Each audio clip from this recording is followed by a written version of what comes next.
Di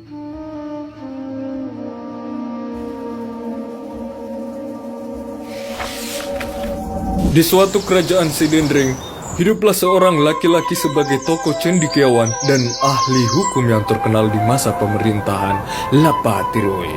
Dia mengubah tanah tandus menjadi tanah yang subur, sehingga pangan dan ternak pun tumbuh melimpah di kerajaan Sidendring.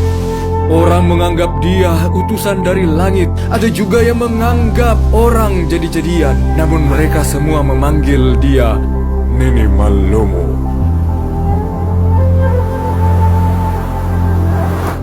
Nene Mallomo bukanlah sebuah nama, melainkan gelar yang diberikan oleh Raja Lapatiroe, yang berarti orang yang mudah memecahkan masalah. Nama aslinya adalah Lapagala. Tidak seperti yang dibicarakan orang lain, Nene Mallomo hanyalah orang biasa, mempunyai seorang istri dan anak. Kecerdasan dan kerja keras yang membuat Nene Mallomo diangkat sebagai penasehat Raja Sidendring. Karena itu, ia terkenal di Sidendring, bahkan sampai kerajaan tetangga. Raja Waju, Puang Rimagalatum pernah bertanya, apa rahasia sampai tanah Sidendring memiliki pangan dan ternak yang melimpah?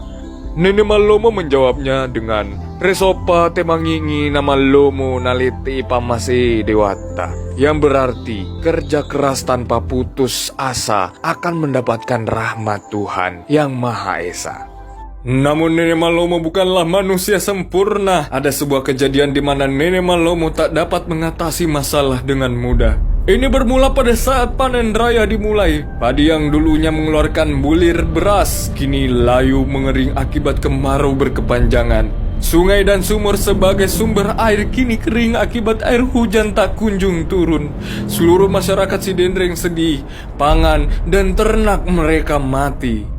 Raja Lapatiroe memerintahkan Nene Mallomo mengatasi masalah ini. Nene Mallomo kebingungan mengapa air hujan tidak kunjung turun.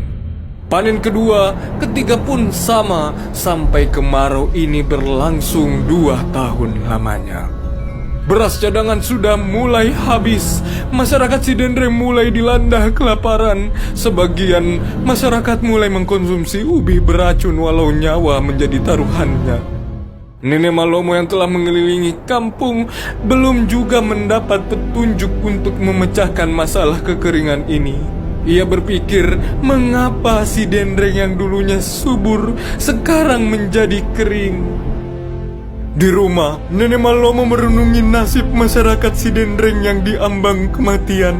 Namun suatu ketika, ia menyadari satu hal yang ia lewatkan selama ini. Ia hanya fokus ke lingkungan Sidendring tapi melupakan masyarakat itu sendiri.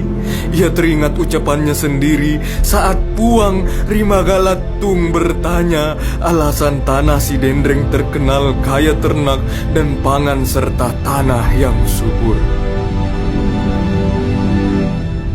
Nene Mallomo pun menemui raja untuk mengadakan tudang sipulung bersama warga untuk membahas temuannya. Setelah semua warga berkumpul, Nene Mallomo menyampaikan bahwa Sidendring yang dulunya pangan dan ternak tumbuh subur bukan dari alam itu sendiri, melainkan dari Tuhan yang memberikan kelimpahan rezeki atas kerja keras dan kejujuran kita sebagai orang Sidendring. Kekeringan ini akibat azab dari Tuhan yang menghukum masyarakat Sidendring yang tidak berlaku jujur. Nene Mallomo menyuruh warga yang merasa sudah berbuat tidak jujur, termasuk mencuri, untuk maju ke hadapannya untuk diadili. Warga pun kebingungan karena selama ini mereka berperilaku baik dan jujur selama ini. Di saat tengah-tengah kebingungan itu, ada satu orang yang berjalan menghadap raja. Sosok tersebut adalah putra Nene Mallomo. Semua orang pun terkejut, termasuk Nene Mallomo. Ia mengaku telah mengambil sebilah kayu di kebun tetangga untuk dijadikan mata garu. 2 tahun lalu, ia bersama 2 pasang kerbaunya memejak sawah miliknya, di mana di tengah sawah mata garunya patah. Untuk memperbaiki mata garunya, ia kemudian mencuri kayu di kebun tetangga. Nenek Malomo sedih mendengar pernyataan anaknya sendiri. Dengan berat hati, Nenek Malomo menyatakan hukuman mati untuk anaknya sendiri.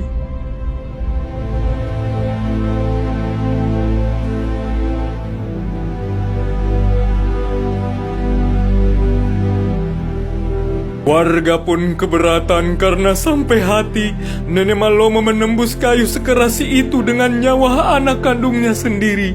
Nenek Malomo menjelaskan keputusannya telah bulat. Ada temake anak temake apo, yang berarti hukum tidak mengenal anak dan cucu. Nenek Malomo hanya bisa tegap berdiri sambil menahan tangis melihat anaknya sendiri. Di saat suasana tegang tersebut, tiba-tiba air hujan mulai turun. Warga yang tadinya keberatan, kini gembira melihat air hujan pertama selama 2 tahun lamanya.